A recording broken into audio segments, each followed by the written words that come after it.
Shalom saudara sekalian yang terkasih dalam Yesus Kristus. Mari baca Alkitab setiap hari.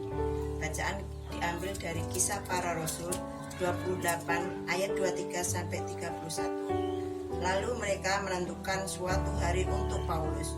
Pada hari yang ditentukan itu datanglah mereka dalam jumlah besar ke tempat tumpangannya. Ia menerangkan dan memberi kesaksian kepada mereka tentang kerajaan Allah, dan berdasarkan hukum Musa dan kitab para nabi, ia berusaha meyakinkan mereka tentang Yesus. Hal itu berlangsung dari pagi sampai sore. Ada yang dapat diyakinkan oleh perkataannya, ada yang tetap tidak percaya. Maka bubarlah pertemuan itu dengan tidak ada kesesuaian di antara mereka. Tetapi Paulus masih mengatakan kepada yang satu ini, tepatlah firman yang disampaikan Roh Kudus kepada nenek moyang kita dengan perantara Nabi Yesaya.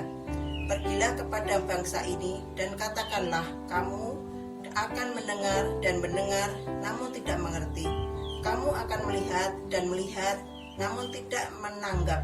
Sebab hati bangsa ini telah menebal, dan telinganya telah mendengar, dan matanya melekat tertutup, supaya jangan mereka melihat dengan matanya, dan mendengar dengan telinganya, dan mengerti dengan hatinya, lalu berbalik sehingga aku menyembuhkan mereka. Sebab itu kamu harus tahu bahwa keselamatan yang ada pada Allah ini disampaikan kepada bangsa-bangsa lain, dan mereka akan mendengarkannya. Dan setelah Paulus berkata demikian, pergilah orang-orang Yahudi itu dengan banyak perbedaan paham antara mereka. Dan Paulus tinggal 2 tahun penuh di rumah dan disewanya sendiri itu. Ia menerima semua orang yang datang kepadanya dengan terus terang dan tanpa rintangan apa-apa.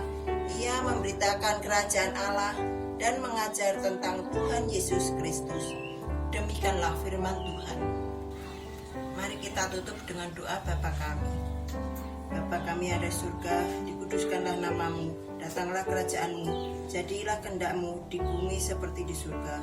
Berikanlah kami pada hari ini makan kami yang secukupnya, dan ampunilah kami akan kesalahan kami, seperti kami juga mengampuni orang yang bersalah kepada kami.